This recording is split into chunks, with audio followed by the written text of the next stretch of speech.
Sumainyo ang Panginoon. At sumaiyo rin. Ang mabuting balita ng Panginoon ayon kay San Lucas. Papuri sa iyo, Panginoon.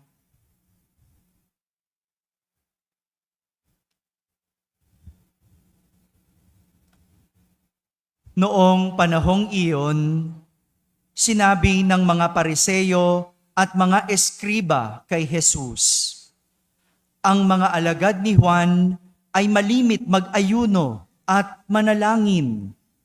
Gayon din ang alagad ng mga Pariseo. Ngunit ang mga alagad mo'y patuloy ng pagkain at pag-inom. Sumagot si Jesus, pag-aayunuhin ba ninyo ang mga panauhin sa kasalan samantalang kasama pa nila ang lalaking ikinasal? Kapag wala na ang ikinasal, saka pa lamang sila mag-aayuno. Sinabi rin niya sa kanila ang isang talinhaga, walang pumipiraso sa bagong damit upang itagpi sa luma. Kapag ginawa ito, masisira ang bagong damit at ang tagping bago ay hindi babagay sa damit na luma. Wala ring nagsisilid ng bagong alak sa lumang sisidlang balat. Kapag gayon ang ginawa, papuputukin ng bagong alak ang balat. Matatapon ang alak at masisira ang sisidlan. Sa bagong sisidlang balat, dapat ilagay ang bagong alak. At walang magkakagustong uminom ng bagong alak kapag nakainom na ng inimbak, sapagkat sasabihin niya, masarap ang inimbak. Mga kapatid, ang mabuting balita ng Panginoon. Pinupuri ka namin, Panginoong Hesukristo, magsiupo pan lahat. Isang magandang gabi po sa inyong lahat. Pakibati naman ng katabi ng magandang gabi. Salamat sa Diyos at nagkaroon tayo ng magandang panahon ngayon. Ano po? Tanungin mo yung katabi mo, binaha ka ba? Binaha po ba kayo? Hindi naman. Salamat sa Diyos. Salamat at kahit papaano tayo ay ligtas. Ngunit wag nating kalimutan isama sa ating panalangin yung mga nasa lanta at naapektuhan ng bagyong Enteng. Ano po? Ngayong araw na ito, ang ating mga pagbasa ay nagtuturo ng isang aral. Aral tungkol sa kung paano makitungo sa tao. Kung paano makitungo sa tao. Tanong ko po muna, sino po dito ang may problema sa relasyon? Taas nga ang kamay. Ayaw umamin tatawanan na lang natin, May problema po ba kayo sa relasyon? Chinugi na. Hindi na pinroblema, Hindi lang naman ito relasyong mag-asawa. Relasyon sa kaibigan, relasyon sa pamilya, kamag-anak, kapitbahay, at maging sa mga taong hindi mo kilala. Ikaw ba ay may problema sa pakikipagrelasyon? Sa pakikitungo sa iyong kapwa? Kung may problema ka, para sa iyo, ang pagninilay natin sa araw na ito. Simulan natin sa ating unang pagbasa. Sa ating unang pagbasa, si San Pablo ay sinasabi sa mga taga-Korinto, kami ay mga lingkod ni Kristo at katiwala ng hiwaga ng Diyos. Bakit ba nasabi ito ni San Pablo? Balikan muna natin. Atras tayo ng kaunti. Alamin natin ano ang pinanggagalingan ni San Pablo. Alam niyo po, nung panahong iyon, si San Pablo ay nagkakaroon ng struggle sa pakikipagrelasyon sa mga taga-Korinto. Sapagkat ang dalhin, ang mabuting balita, ang mga pangaral at aral ni Jesus sa kanila ay isang pagsubok. Hirap na hirap siyang pangaralan. Hirap na hirap siyang turuan ang mga taga-Korinto. Meron po ba ditong mga nangangaral at nagtuturo? Mga magulang, sawa na ba kayong mangaral? Hindi ba ang hirap mangaral? Lalo sa panahon ngayon, alam nyo, lagi kong sinasabi, ang hirap maging magulang sa panahon ngayon. Ibang-iba na. Iba na yung alam mo sa alam ng mga kabataan ngayon.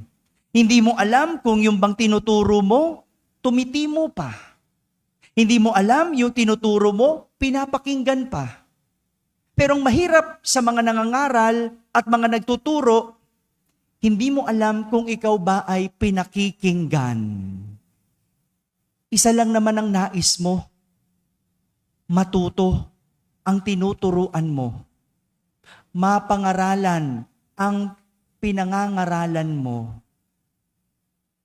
Pero, gaya ni San Pablo, si San Nicolas de Tolentino, yung ating patron, kilala rin sa kanyang pangangaral at pagtuturo. Nangaral din at nagturo. At alam ko, gaya ni San Pablo, hindi naging madali ang pangangaral ni San Nicolas de Tolentino. Sapagkat yung mga hindi nakikinig, yung mga ayaw tumanggap ng pangaral, yung mga hindi sumusunod sa turo, kadalasan sila pa ang masama ang loob. Sila pa ang apektado. At sila pa ang nangungutya sa nagtuturo. Hindi ba ganon? Yung mga magulang na nangangaral, ang tingin ng mga anak, kontrabida. Yan na naman si mama, bunganga na naman ang bunganga. No? Sinasabi mo lang naman, di ba? Mag-aral ka, anak. Huwag ka puro cellphone. Ha? Cellphone ka ng cellphone. Ha? Ano mangyayari sa kinabukasan mo? Di ba?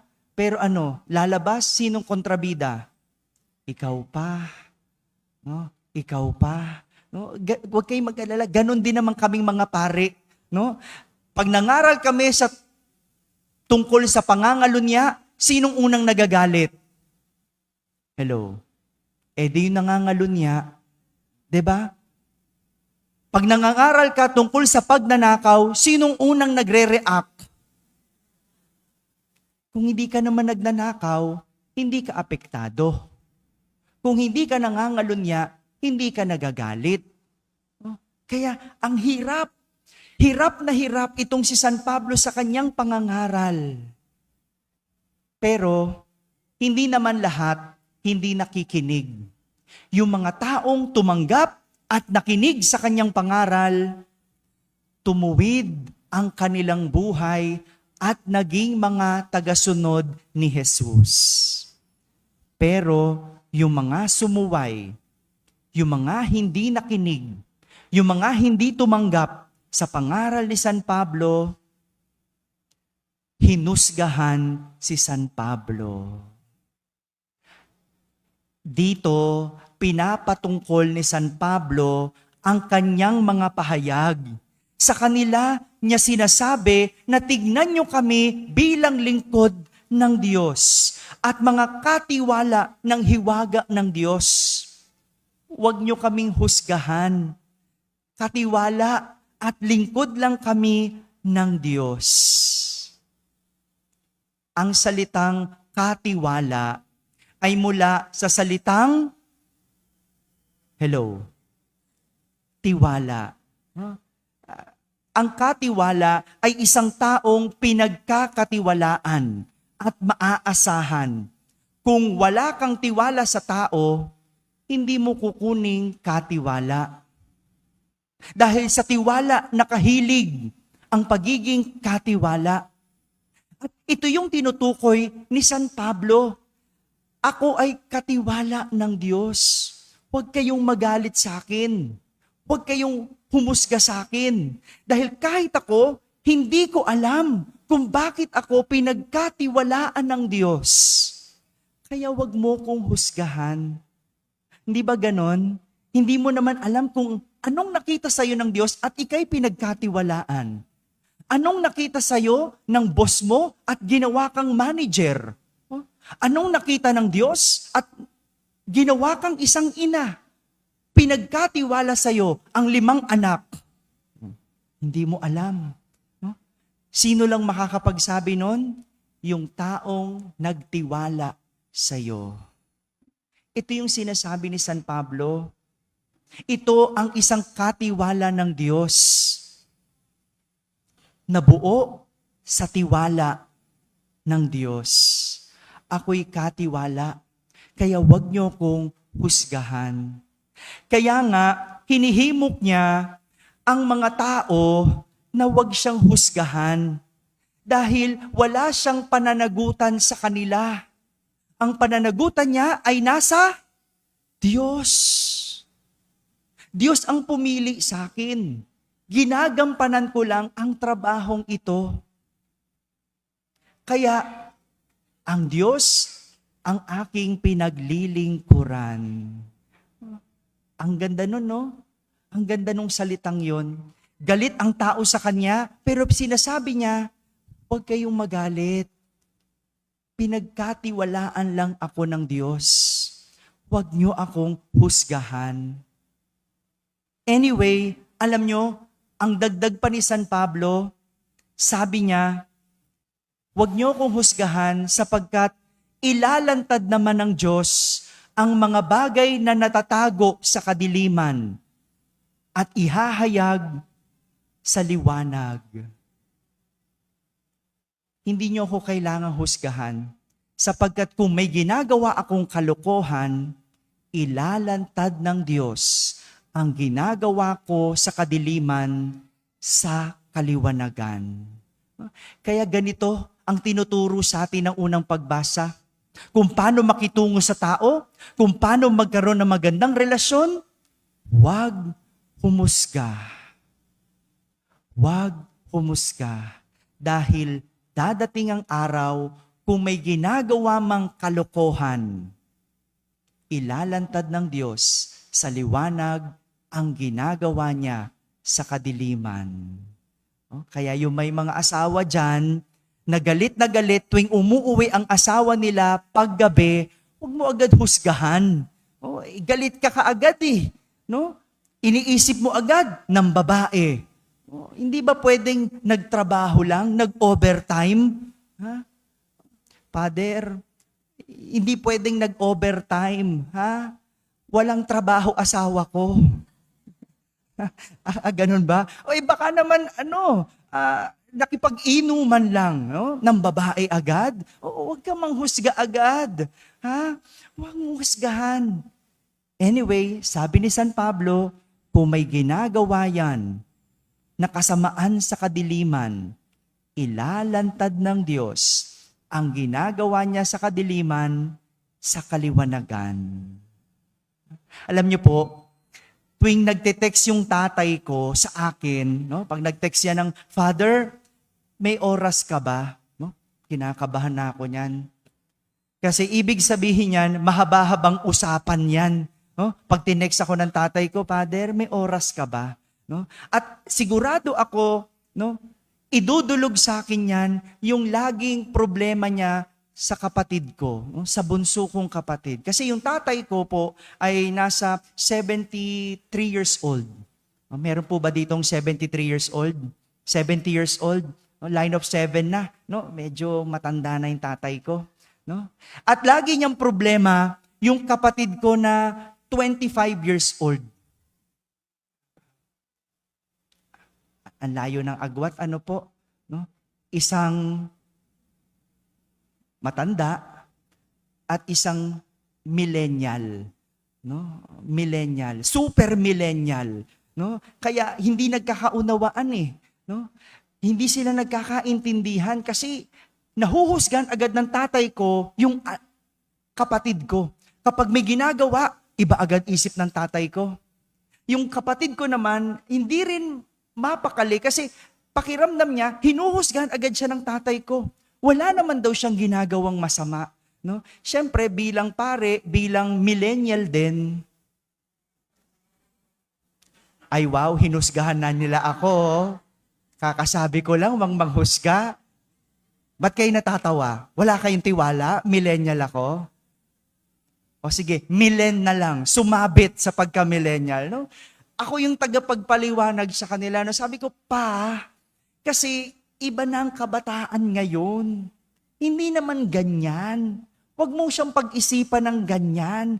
Ganyan lang talaga yung kabataan ngayon, pero hindi sila ganyan. No? At yung kapatid ko rin, pag kinakausap ko, no, ganyan lang si Papa. Huwag mo siyang pag-isipan ng ganun. No, ganyan lang talaga siya. Oh, yeah.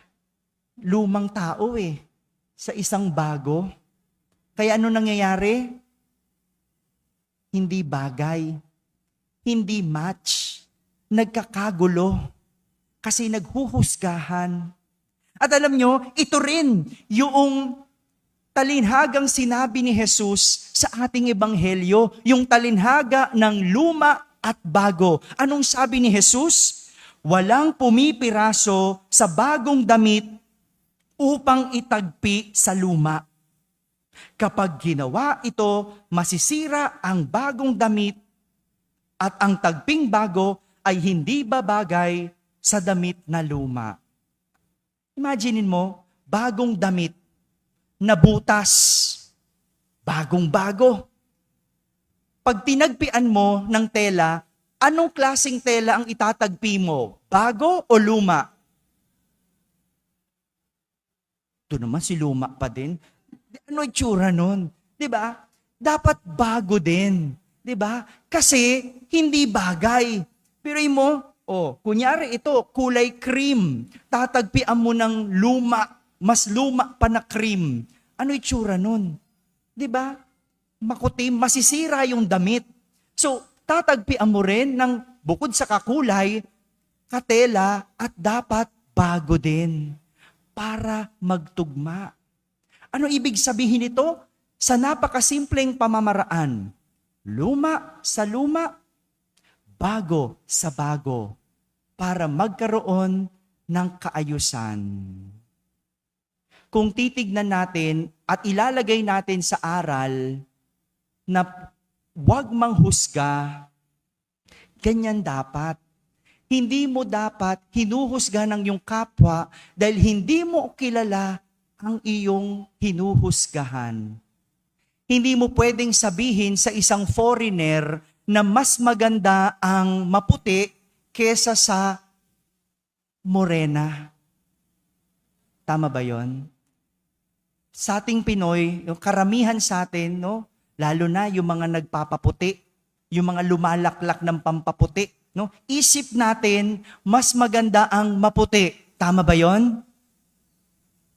Bato-bato sa langit, tamaan ng papaya soap. Sige. Ganyan Hindi mo siya pwedeng pangaralan. Bakit?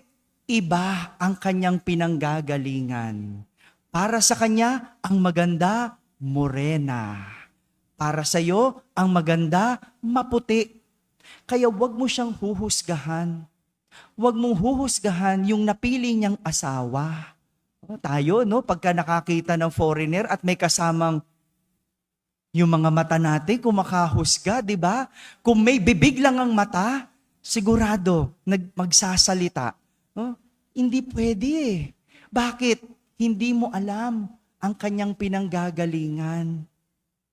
We cannot judge people kasi hindi mo alam ang kanyang katayuan.